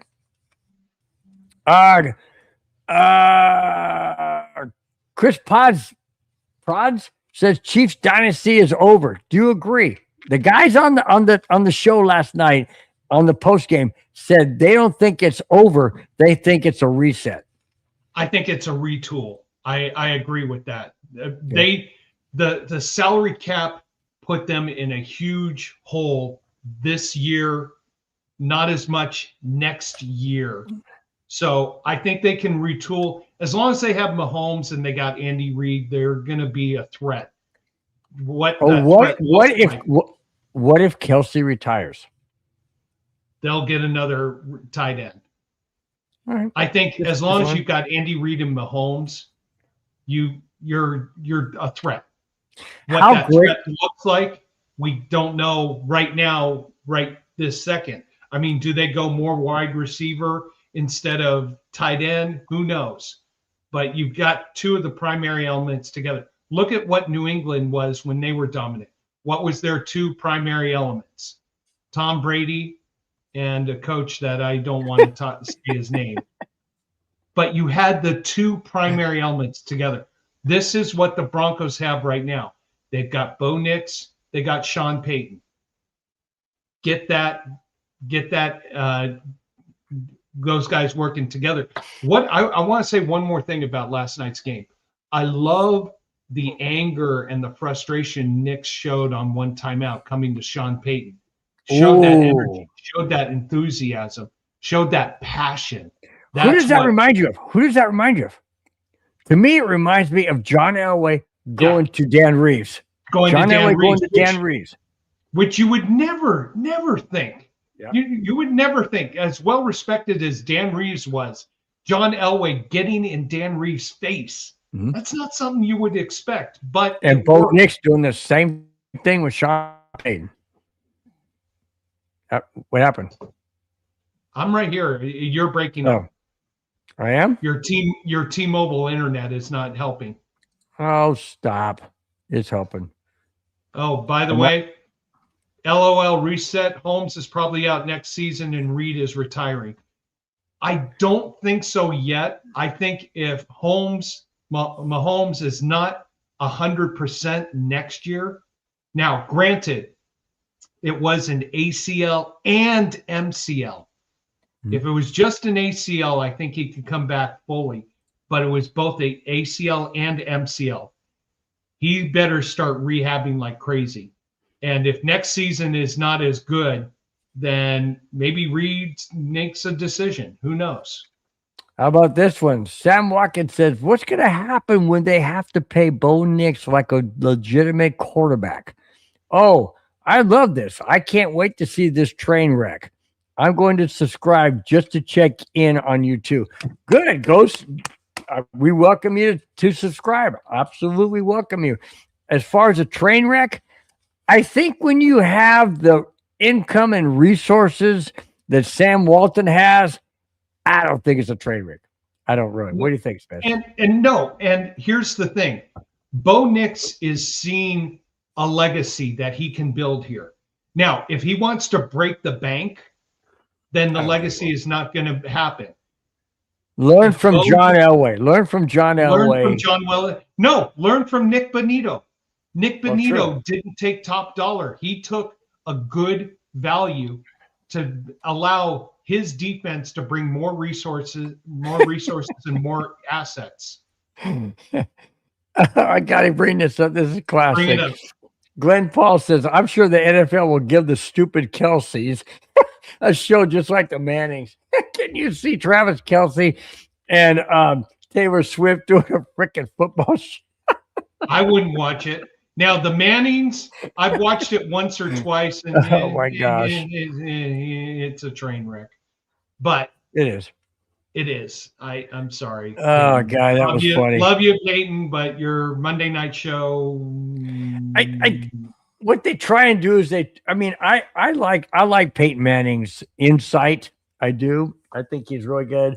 Eli Manning's more of a D-to-D guy just sitting there going, hey, okay, whatever, you know. But Peyton Manning is funny. Have you seen some of his commercials? Yeah. Oh, they're hilarious, dude. They're freaking his Saturday Night Live appearance was hilarious. His sketches that he did were so funny, and they still show replays of those. I enjoy Peyton Manning, but there's just with Eli, it's great conversation, but it's just not football energy that we're looking for. Sorry. No kidding, man. Eli has no personality. Well, hey, he's a two-time winning Super Bowl champ. Yeah, and not because of him. Yeah. Because of the team around him, not him. Peyton Manning won Super Bowls because of him. Sure, Super Bowl 50, everybody's going to say it was Von Miller, and yes, it was. But it was Peyton Manning not doing anything to disrupt that whole situation. What's up with all the haters in here? They must be closet Bronco fans. No, you want to know something dumb? This is life. When you're on top, the haters hate, and no, I'm not going to go the Taylor Swift way, but this is what happens when you're on top. Everybody starts coming after you. Top of the world, looking down on creation. Okay. You know what? Let them. Let them hate. Let it be. Let it be. Let it be. Let it be. Okay. That was it. Those are 7 seconds. Beer for me, so just let it be. Yeah. See, we can't get copyright if we change the words. Yeah. Perfect. All right. We're going on. I got to get you out of here so your wife don't kill you. Actually, keep going. She's not home. She's not at home? I think she took the kids out. I'm sorry. I'm sorry. I hope she doesn't watch this. Anna, I love you dearly. Love you. Glenn says, don't get me wrong. I like players from most teams, but dislike the teams as a whole. Okay, I get that. I mean, some people don't have a favorite team. They like certain players. I cannot like players from other teams. I can't. If it's my team, like the Broncos in the AFC or the Vikings in the NFC, those are the only players I like. When Shannon Sharp left the Broncos and went to Baltimore, I cheered for him because he was a Bronco, but I hated that team. So I understand that part. But when a player leaves the team and they don't have a chance to, certain players I won't cheer for. I like Shannon Sharp. When other players of the Broncos leave and go to other teams, I hope they suck. You know what? We respect them. So that's all. Okay, you do. I do. But anyways, Brad, I see us 2 ways we can clinch the West. By 1, Texas beat the Bolts, or we take care of them the next week. Actually, both Brad, ways. Both ways. We need both ways because I don't want us to have to fall to the number 3 seed or even worse. And what he said, we have to go on the road. Go back to what he's saying. He says the Texans beat the Bolts. That means we have a 2-game lead in the West. Talk about the West, not the number 1. We have a 2-game lead in the West. That means we can lose Sunday. Huh? If we have a 2-game lead with 1 to go, we won the West. Right. So that's what I'm saying. Right now we have a 1-game lead over the Wagoners. If they lose Saturday, we have a 2-game lead. It doesn't matter if we beat them on Sunday, the following Sunday. It matters in order to get home field advantage throughout. That's what matters. You know what I'm saying? I hear you. That makes sense. Yeah, you made sense. We live in fantasy land? Like I said, I'll check back in a few weeks from now. Bo Nix is a sub-average quarterback. Yeah, you want to know something? Hold on a second. That's a sub-average quarterback. The salary cap is real. If they're dumb enough to pay the man, God help. Oh, well, apparently you haven't been listening to the whole show. What I've been saying. Well, Sam's also the one who thought we would get obliterated to come the playoffs. So his negative energy, I feel you. Sam, thank you for being part of the show. We appreciate it. And you know what? We're building something very special here from a team perspective. We are family. I got all my friends with me. Ooh, here's an interesting one, Bill. Who is y'all's superpower matchup?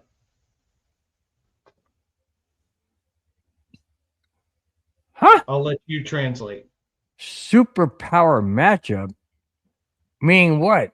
Superman, Mario Brothers, Wonder Woman? I don't know what they talk about. What's up? Who's y'all's superpower matchup? Team-wise? Superpower right now? Well, Denver leads the AFC. Seattle leads the NFC. He corrected himself. Super Bowl. Oh, got it. I was thinking, what am I going to put in Superman with Mario Brothers? Wonder Woman. Well, let's see. Superman versus no. Dang, autocorrect. Yeah, don't you hate that, man? When you I sent a text the other day to my. This is no joke, dude. I sent a text the other day to my wife, and I said something like, "Oh, babe, just can't wait to cuddle with you." It didn't come out cuddle. Oh, dun dun dun dun. Are you living in the doghouse now? She said to me, "What?" And I said, "Oh, damn, that's not what I meant to say." She goes, "That's what you sent." Oh, we got another one of those. So Freaking Tyler, yeah, so we barely. Third string quarterback starting, and half the starters were out with injury. With all the Denver barely escapes with 7-point win. Well, guess what? Last time I checked, you only need 1 point. Yep. How about the Giants game? The Broncos came back 33 points down, 33-32. Oh, I'm sorry.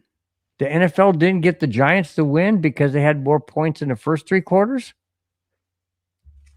Okay. Hey, you know what? And honestly, Tyler, we got the win. But look at all the factors. Short week in Kansas City, which favors the Chiefs. They didn't call a penalty on the Chiefs until 2 minutes to go in the game. And you know what? There were so many unknown factors. We had no knowledge. And yes, guess what, Tyler? Our defense held them to 148 yards of total offense. And they got about a third of that on that final drive. Yes, they got opportunities. Their defense provided opportunities. Their special teams provided opportunities that gave them their points. And it happens. It's the NFL. I'm tempted to bring this up, and I'm really tempted to bring it up. And I'm going to bring it up. What the heck? Yeah. Tyler, the only reason Denver has any hope in the playoffs, it's because it's been a weird season, and Mahomes, Burrow, and maybe Lamar Jackson won't be in the playoffs, or in playing in the playoffs. Before I continue with the other comment, with the last word not being correct, first off, injuries do happen. The Broncos have had injuries. Other teams have had injuries. That's the nature of the game. That being said, let me correct you on something. When the Broncos beat the Chiefs the first time they played, who was the quarterback? Oh, that's right. It was Mahomes. And Burrow, Joe Burrow hasn't really been Joe Burrow. I mean, really? Well, he's been hurt. He missed. Right. He hasn't been Joe Burrow. And Lamar Jackson, he's been hurt. That's the nature of the game. That's why they say next man up. That's why you have replacements that are supposed to be somewhat equal what you have. He continues by saying, otherwise, meaning the Broncos would be where they are. Otherwise, it would be an early exit for the Denver Broncos. And I'm not going to say the word that he said because it is not a true animal. It is a, what's it called? A hybrid. It's not who the Broncos are. Broncos are a horse. A donkey is a mule, and a horse. It's kind of like, going from man to woman. You know what I'm saying? Oh boy, here we go. Just saying. Anyways. But he did correct himself later on. He said, yeah, it's spelled EYS as in donkey. So he corrected himself. Whatever. Move on. Next. Superman is in the playoffs. Yeah, he is in the playoffs. It's called Bo Nix. That's who it's called. Amen. Or is it Tim Tebow / Bo Nix? Have you guys realized how many times in the fourth quarter Bo Nix reminds you of Tim Tebow? It's uncanny. It really is uncanny. That's why every time the fourth quarter comes around, I always go, Tebow, because it's just so uncanny. It really is. It's crazy. I love it. I love Tebow. A donkey is an ass. That's true. And that's not a Bronco. I'm just saying. I can tell you who. That's why I got Jack Ass of the Week. Okay, just in case you guys don't remember, I'll show you what that sounds. This is not a horse. You suck, you jackass. There you go. All right. Spence, are you ready to wrap this thing up or should we keep going? No, let's wrap it up because I think I just heard the boss. Oh, hey, Big Tex is jumping in. Big Tex, what is up? Hey, fellas, I sure hope we are hiding some offense for the playoffs and hope our defense is playing possum. Well, you know what? Let's just beat the Chargers, take care of business, have 2 weeks off, get our situation organized. Tebow, the tight end. No, Tebow, the quarterback, tight end. Oh my gosh, you guys are cracking me up, man. All right. Last topic of tonight's show. Last show of 2025 of the Broncos Buzz. Guys, thank you so very much for support, for your generosity in the super chats, for subscribing and promoting the show, being a member. Guys, it really has been a joy to be here each and every week with you when there's not holidays or other issues coming up. We'll do the last topic, then we'll have the closing, and I want Spence to go out with a bang with reading all the people that are in the chat as always. As the NFL. Whoa. Oh, Big Tex. Big Tex. Thank you so much for that $5 super chat. Really do appreciate it. Hey, you know what? Spence, we're going to go out with a really good bang on this show. We got super chats. We got new people chiming in. We have enthusiasm. We have comments from all sides of the NFL. This is great. But Big Tex 173, thank you so much for your $5 super chat. Really do appreciate it. Man, this has been really, really good year, guys. You guys have really made the show, the network. Really do appreciate it. You guys, I'm gonna keep that up there the whole time I'm doing this topic there, Spence. All right. As the NFL, gotta put it back. There you go. As the NFL season, Christ was given credit to Big Tex, so I was acknowledging. Nice. As the NFL season gets closer to the playoffs, Denver is sending 6 players to the Pro Bowl.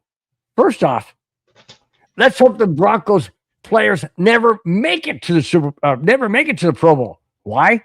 Because we'll be in the Super Bowl, not the Pro Bowl. Let me continue. Those 6 players are Pat Surtain, no doubt. Zach Allen, his first time. Garrett Bowles, his first time. Starter. Quinn Miners, his first time. Starter. And Nick Benito. Starter. Huh? Wait a minute. Whoa. 2 people are missing here. Where's Cortland Sutton? As a backup? Where the heck is Bo Nix is an alternate too? Hang on. And Cooper is an alternate too? Singleton and Mims are alternate 3. Hold on a second. Hold on a second. Do you know who the starting quarterbacks are in the Pro Bowl? Yep. I'm hoping they are the starting quarterbacks in the Pro Bowl because I hope Bo Nix is in the freaking Super Bowl. Do you know who's starting? Josh Allen. And? Justin freaking Herbert. Well, no, he's not the starter. No, but he's right there. He's on the starting number 1. You have to have 2 quarterbacks on the team. You're telling me Bo Nix is dropped to number 2? Seriously. Well, you want to know something? Welcome to what the Pro Bowl is. It is the popular kid selection show. Josh Allen is the media heartthrob. Now, he doesn't have I know Herbert plays in LA and nobody recognizes Denver because they're a little town in the mountains. Herbert plays in LA, so you got to give the LA spotlight. No, you don't. And Brent Maine is having a good year. So you want to know something? Honestly, who cares? Our goal is the Super Bowl, not the Pro Bowl, the Super Bowl. And you know what? So what? C'est la vie. Bo Nix didn't make it this year. Motivation for next year. But you know what?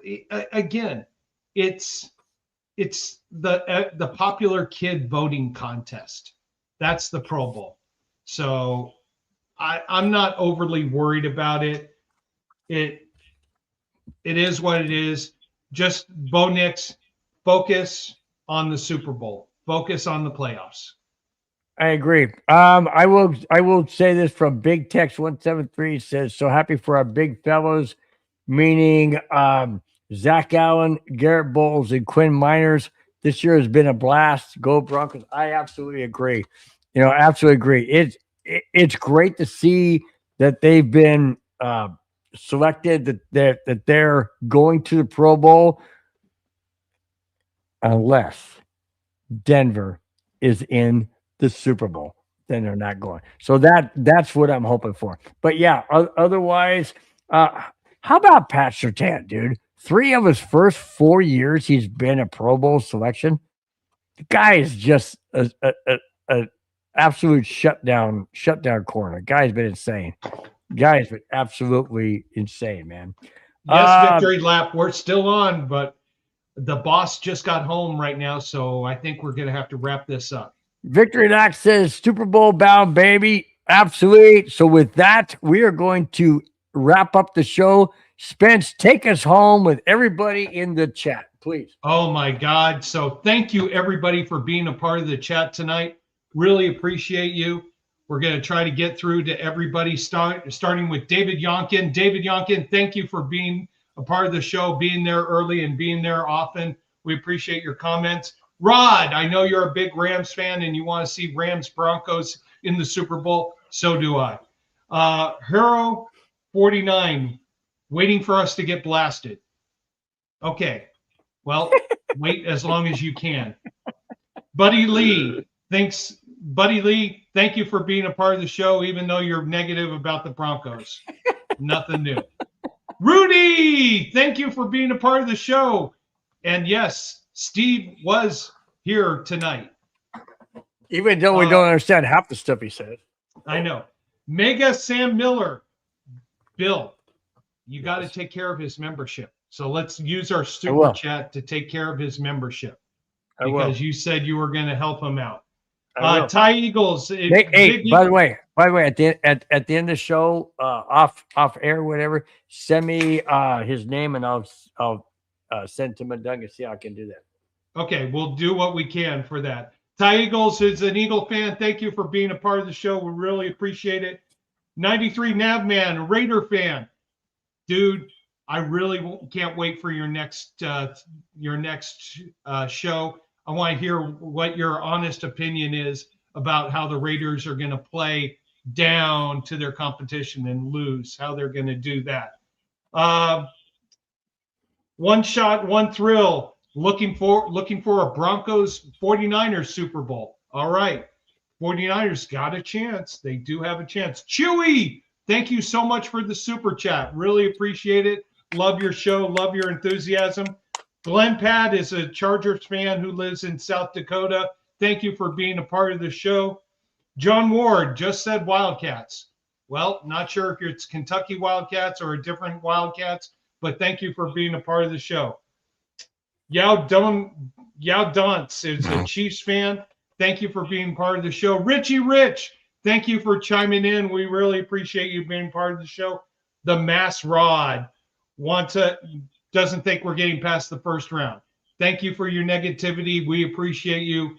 we'll see you when we get past the first round into the divisional or the conference championship. Rich Nichols, thank you for being part of the show.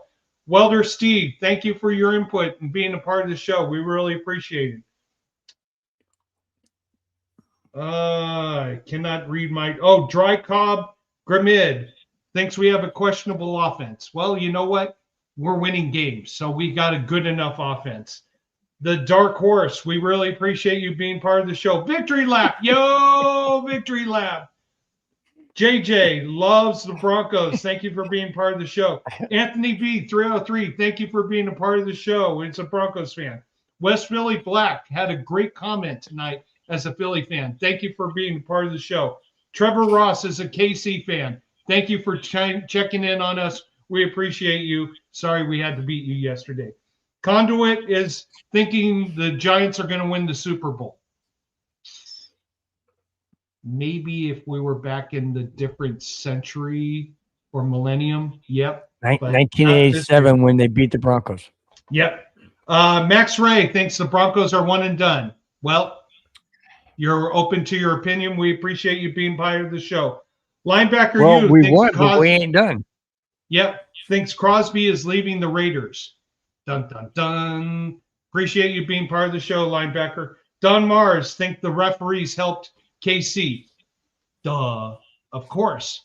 I mean, it's the National Favoritism League. That's what the NFL stands for. And the Kansas City Chiefs are their favorite. Don Mars. Go ahead. Go ahead. I was going to say AFC. American favors the Chiefs.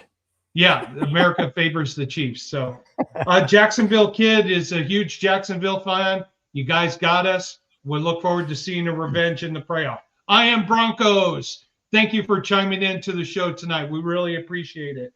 Merkman loves the Chiefs.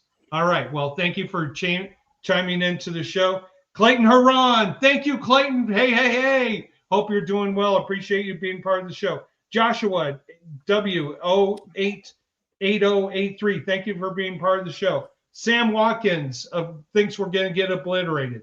Well, your negativity is welcome on this program. Won't be acknowledged, but we welcome it. Thank you for being part of the show. Corn thinks it's going to be Rams versus Broncos. I hope so too in the Super Bowl.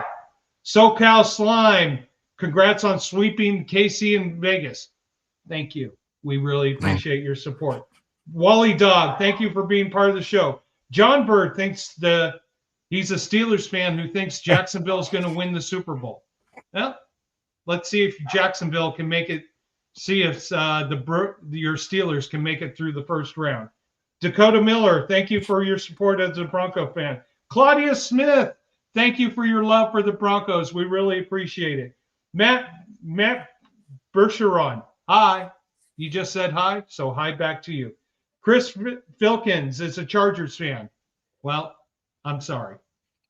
Mike DeFalco, appreciate you being part of the show. Dorian, thank you for being part of the show. Jeff Boo is a Dodger fan. Well, the Dodger season doesn't begin for a few more months. Hopefully you support the Broncos in the next time. Clutch Key.